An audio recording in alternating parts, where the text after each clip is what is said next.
Praise lord అందరికి. దేవుడు మహాకృపను బట్టి మనందరికీ దేవుడి అవకాశం ఇచ్చారని మాత్రం నమ్ముతున్నాను.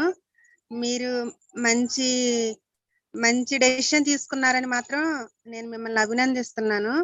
నాకు కూడా బీటీహెచ్ అంటే ఏముంది లైట్ గా చేసేయచ్చు అని అనుకున్నాను. తెలిసిందేగా అనుకున్నాను, కానీ అది 6 బుక్స్ పూర్తి చేస్తా ఉన్నప్పుడు, అందులో లోతుగా డిస్కషన్ చేస్తా ఉన్నప్పుడు యేసయ్య జీవితంలో ఇన్ని దశలు ఉన్నాయా అనేది నాకు బాగా అర్థమైంది. బాల్య దశ, సిద్ధపాటు దశ, ప్రఖ్యాతి దశ, శ్రమల కాల దశ, పునరుత్థాన జీవం అనేది మాత్రం నాకు బాగా నేర్చుకున్నాను. నాకు బాగా అర్థమైంది. యేసయ్య ఫీలింగ్స్ చాలా దగ్గరగా మనం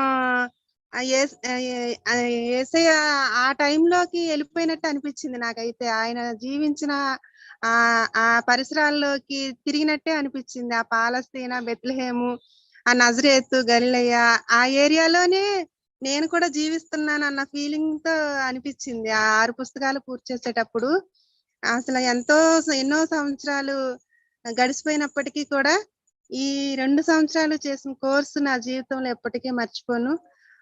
చాలా విషయాలు నేర్చుకున్నాను నేను. హేరోదుల గురించి, గనుడైన హేరోదు, ఆయన కుమారులు, వాళ్ళు పరిపాలిస్తున్న ప్రాంతాలు, యేసయ్య సిబ్లింగ్ ఆ టైంలోనే బాప్తిస్మిచ్చి యోహాను జీవితం, యేసయ్య జీవితం ఒకేసారి జరగటం, ప్రఖ్యాతి దశ వరకు.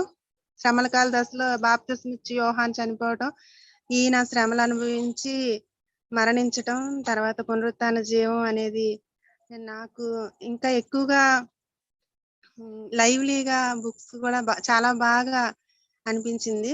చాలా బాగా నేర్చుకున్నాను. ఇంకా నాకు ఇంకో కోర్సు కూడా ఇలానే కంటిన్యూ అవ్వాలి అని అనుకుంటున్నాను. నాకు ఇచ్చిన ఈ అవకాశాన్ని బట్టి దేవునికి, మీ అందరికి కూడా హృదయపూర్వక కృతజ్ఞతలు.